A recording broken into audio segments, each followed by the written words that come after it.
Ça, c'est utilisation ou frauduleuse d'une marque du gouvernement du Québec, alors que la CLP est payée intégralement par la CSST. La CLP est une partie de la CSST.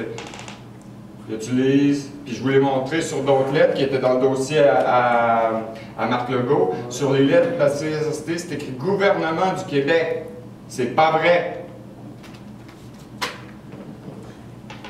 Bon, ici, j'ai un compte de taxe scolaire. Et si je l'ai, c'est parce qu'il y est récent. Et ta maison est évaluée à combien? Oh. Le taux de pourcentage de taxes est de... je suis pas habitué, là. Les douanes. 14%. Non, taux d'intérêt sans préavis. Ah, il est là. Le taux est de 0,2891 par 100 $. Donc, c'est 28 sous et quelques par 100 $. Si la valeur de la maison est de 0, ils ont beau vouloir essayer de prélever 100 $ par 100 $, elle vaut 0. 100 fois 0, 1000 fois 0, 1 milliard de fois 0 donne toujours 0. Il accuse la commission scolaire Pierre Neveu de la tentative de vol. Vous allez avoir des questions à répondre. Avis de paiement. Avis de paiement. C'est quoi ton nom de famille? Paiement. Avis de paiement.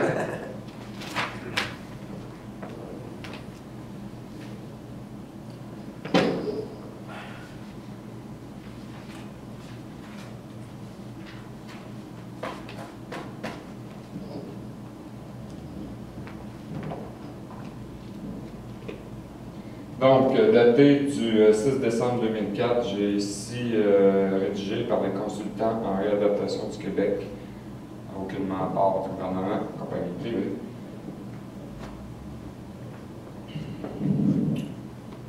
Donc, un plan d'intervention en psychoéducation, en éducation psychologique, j'imagine. Moi, je n'ai pas vraiment lu ce mot-là dans le cadre de ces revendications de droit. Je ne l'ai pas lu non plus dans la loi. Lui, il a droit à un plan de réadaptation professionnelle, impossible. Un plan de réadaptation sociale, ça pourrait l'être. Mais un plan d'intervention en psychoéducation, je n'ai pas vu ça dans la loi. Là, je pourrais me tromper, on pourrait donner le bénéfice du doute, mais je suis pas mal certain de mon coup, ça n'existe pas. Ce qui fait que je vais accuser la CSST qui a payé pour ça, de deux choses l'une.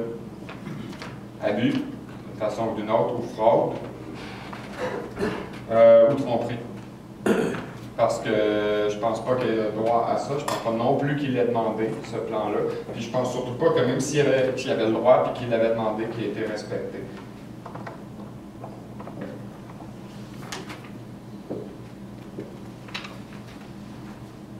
Puis là, même si ça dit plan d'intervention en psychoéducation, c'est écrit activité intellectuelle pas évaluée durant la rencontre.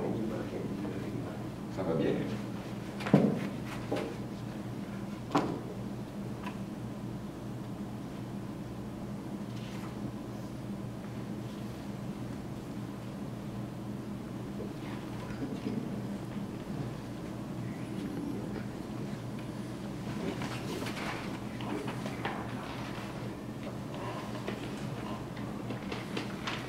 Plan d'intervention, offrir un support psychosocial à M. Pellon. À tes proches. À travers la réalisation de projets personnels, aider monsieur à identifier ses forces et compétences. Non. Encore pas de ça. À plus long terme, aider monsieur à préciser ses projets de vie, particulièrement au plan de résidentiel et professionnel. Je vous l'ai dit, professionnel, c'est impossible. Fait que déjà là, quelque chose qui ne marche pas. Et pour les plans résidentiels, n'oubliez pas que c'est en 2004. Quand est-ce que ça a été réalisé, le plan le plan résidentiel?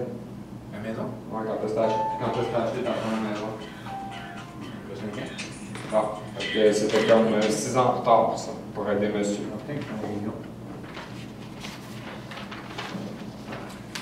On va être déposé comme preuve.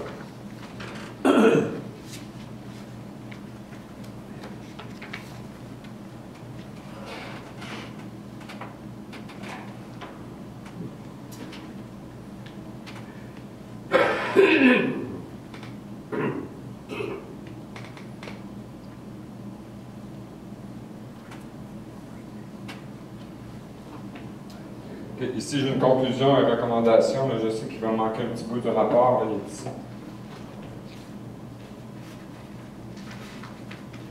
Le dossier s'est un peu déplacé. Il manque le début. Là. Mais ici, je vais quand même pointer sur ce rapport-là présenté par Valérie Brisebourg, qui est Valérie Brisebourg. C'est l'ergothérapeute qui m'ont assigné, payé par ma CSST pour venir faire les travaux de la maison. Donc, pour mettre la maison en ordre, donc, OK, parfait. Ici, je voudrais vous pointer. Nous recommandons donc l'installation de barres parallèles avec un suivi, et je vais m'arrêter là. Des barres parallèles, t'en as-tu? Oui. Ça sert à quoi? Ça marche avec les prothèses. Elle marche avec les prothèses. Quand est-ce que tu as véritablement commencé à marcher avec les prothèses? Le 13 ans. Puis, t'as-tu marché depuis avec? Non. Non, tu les as eu il y a 13 ans. Ben, j'ai eu le 13 ans, puis je viens de les faire réparer, ça fait un an. Puis c'est les mêmes que tu avais il y a 13 ans qui sont chez vous, que j'ai vus si souvent. Oui. Qu'en 13 ans, il y a eu une seule paire de prothèses artificielles de marche. Je pense que c'est pas exagéré de penser qu'il pourrait y avoir à un moment donné une nouvelle dépense faite dans ce sens-là. C'est pas que celle-ci soit, disons, maganée, là, pour parler canadien-français, mais je suis certain que la technologie a évolué qui permettrait de faciliter la vie de beaucoup de monsieur. On a vu des choses là, assez incroyables aujourd'hui en bionique et puis en électrotechnique. Puis, en tout cas, bref, on va passer là-dessus. La deuxième chose, avec un suivi avant et après en physio. As-tu un suivi en physiothérapie? Non.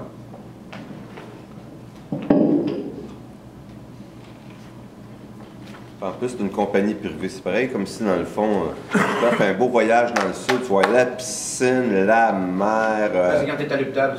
Non, mais... Quand tu rentres à l'hôpital, tu es dans de la ouate, parce que tu as tout. Tu as les infirmières, les argots, tout le monde est là pour toi et tout le monde.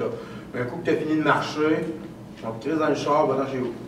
Fait que quand tu arrives chez vous, moi j'ai été parachuté chez mon père.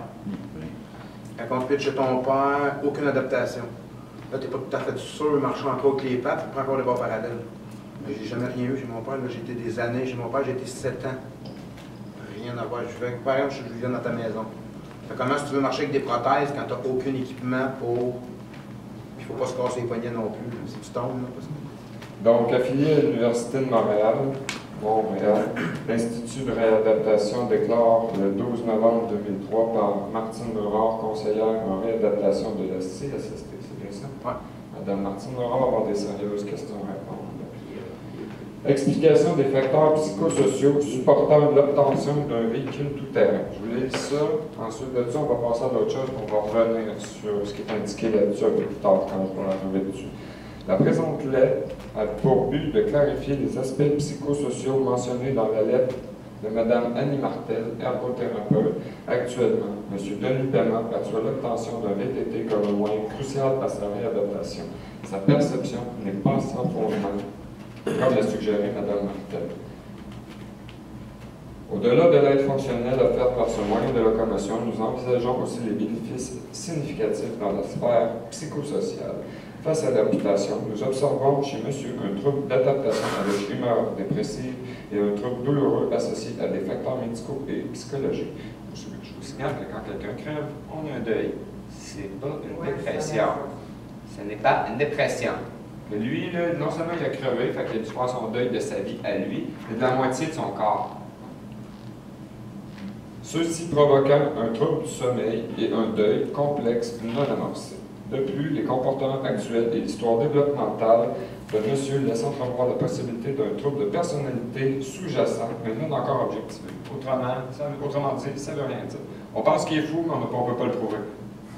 Ça ne veut rien dire. Ton opinion m'importe pas. À ceci, rajoutons la présence de difficultés d'apprentissage au niveau scolaire. Ça, arrêtons-nous ici. Quelle est ta scolarité?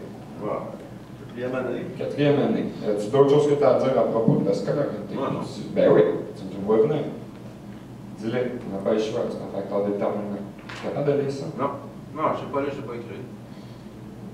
Fait que, vu que tu ne sais pas lire, tu ne sais pas écrire, mais la CSST, ils n'ont profité. On va envoyer des enquêteurs à la maison, on va étudier les parents, vu que les parents ne font rien. Tu sais pas là, il ne se défendra pas, fait qu'on va lui donner ça avec minimum. Ouais, c'est écrit le 12 juillet Tu sais 2003. compter? Ah, je suis compté. 2003. Ouais, Denis sait pas lire, mais c'est content, mon dit. Ça, je peux vous dire. Puis j'ai pas de préjudice, là, mais je peux vous dire une chose. Là. La plupart des gens que j'ai rencontrés dans ma vie qui sont sur l'assistance sociale et qui sont les plus pauvres de notre société, ils savent tout compter. Ils n'ont Pas le choix d'apprendre. Hein. Ils n'ont pas le choix. Il faut qu'ils comptent le scène noir pour manger du crabbe noir. Puis je suis gentil. La plupart du temps, ils vont à l'église ou dans des organismes que le gouvernement est censé couvrir. C'est un couteau à deux tranchants. Vous avez vu comment je me déplace ici? Je me déplace en fauteuil, on descend les marches sur le cul. Mais toute cette affaire-là met des avantages au niveau de la CSST. Parce que je prouve que je suis capable de me débrouiller tout seul. Comme des gens. Mais oui, c'est comme ça qu'ils pensent, eux autres. Moi, à la maison, c'est soit que tu fais quelque chose, puis ça va m'emmener. Quand j'étais plus jeune, j'ai été garder des enfants, puis j'ai été le dire à mon agent, juste garder des enfants pour rendre service. Ils peuvent couper. C'est grave. Ah, ils peuvent couper. Ben oui, vas-y, garder le Ah, coupe, fini. Fait que là, il faut que tu apprennes quoi? C'est quoi? Faut pas que tu lui dises rien. Puis c'est soit que tu restes assis dans la chaise là, puis tu deviens beau légume. Mais si tu deviens légume, ils vont marquer des niaiseries parce que tu es légumes. Puis si tu t'aides trop, ben, ils marquent des enfants. En réalité, tout sortait contre toi. Tout. Allez voir au travers des papiers, vous allez dire, Bon, je rappelle la date du 12 juillet 2003, puis je laissé de les dire, je vais lire la prochaine phrase pour prouver. Sa pensée concrète et ses difficultés importantes pour lire et écrire limitent beaucoup son accès à des ressources lui permettant de surmonter son handicap par des moyens intellectuels ou lui permettant d'améliorer sa situation psychique. Donc, aux dates du 12 novembre 2003, la CSST était parfaitement au courant que monsieur ne savait ni lire ni écrire. Donc, à partir de c'est quoi là, la date, 12 novembre 2003. le 12 novembre, l'accident est arrivé le 21 juillet.